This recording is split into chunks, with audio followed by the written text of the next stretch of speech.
This is your brain. This is your brain on a new wave of feminism. Bossy. Bossy. When I was growing up, I was called Bossy.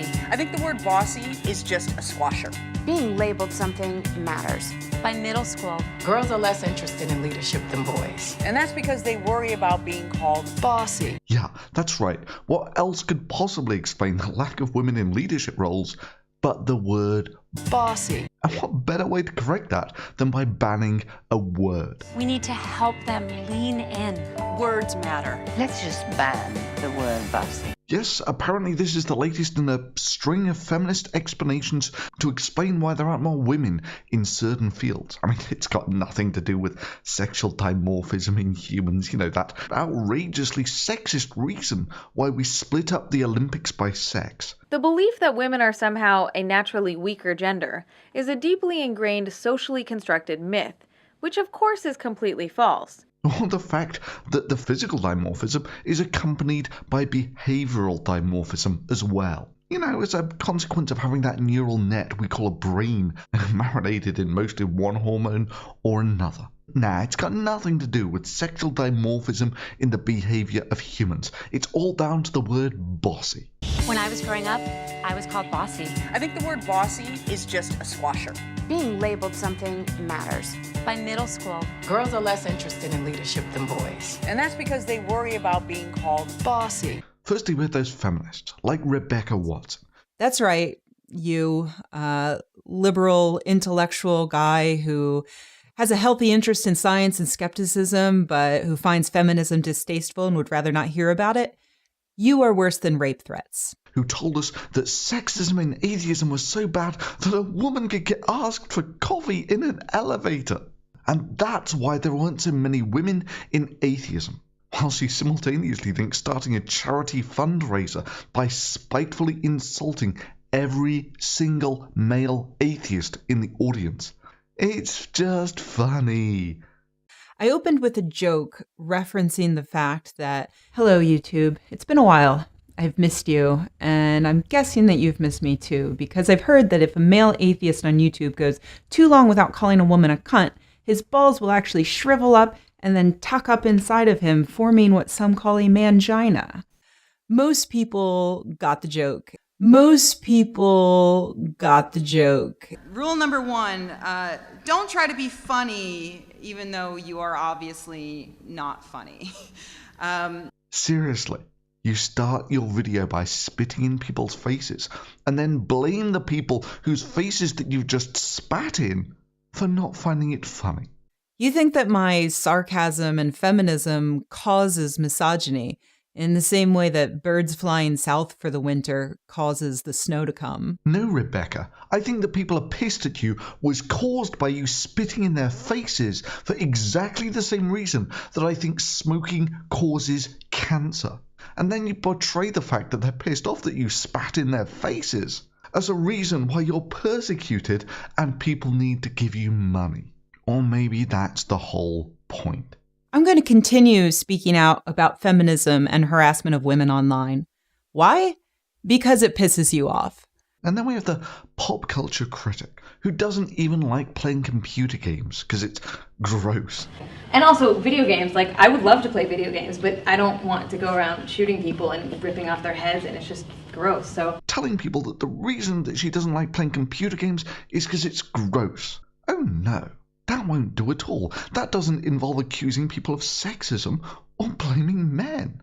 Yes, the reason she doesn't like playing computer games is because of the sexist depiction of women in computer games, especially the ones that involve shooting people and ripping off their heads, and it's just gross. So an argument that is just so mind-blowingly stupid.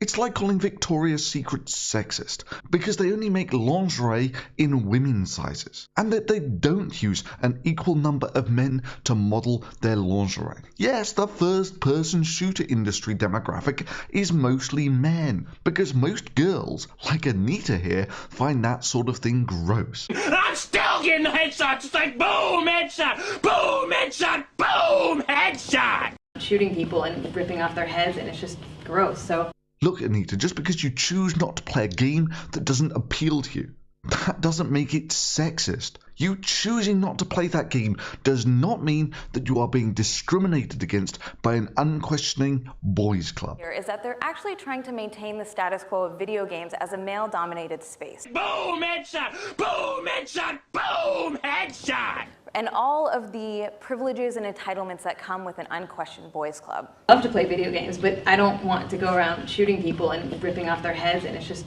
gross, so... Just like when I choose not to go shopping for lingerie because it doesn't appeal to me, that's not sexism. I am not being discriminated against by an unquestioning girls' club. Now, if that's what I was after, there are far easier ways to get discriminated against by an unquestioning girls' club. Like the one that gave you $160,000 to make some videos. I actually raised 25 times what I initially asked for. Nearly 7,000 individuals contributed to make my Tropes versus Women in Video Games project bigger and better and more expansive than I could ever have imagined. Of which you've made 4 in 2 years. $160,000. Or maybe that's the whole point. Oh yeah, good business is where you find it. And selling victimhood to feminism is just as easy as selling a persecution complex to the religious. Listen, we have an outstanding broadcast for you today. I took the time to do a compilation concerning Christian persecution in America. Check this out. And almost as profitable. There is coming a time very quickly here in America that we will not be able to bring this gospel message the way we currently are. That's why we are urging you to donate today to continue and expand the work of this broadcast ministry before the lights go out. God bless you. And now you get this outrageous spin-off that the reason that there aren't as many women managers is because they don't like being called bossy. Because apparently the patriarchy has imbued men with this unholy power not to be discouraged by being called bossy. While these feminists think that women need special treatment because they're more emotionally fragile creatures than men. Of course, if I were to say that women are more emotionally fragile creatures and need special protection from being called bossy, they would instantly label me outrageously sexist and misogynistic. Horrible bigots like Thunderfoot.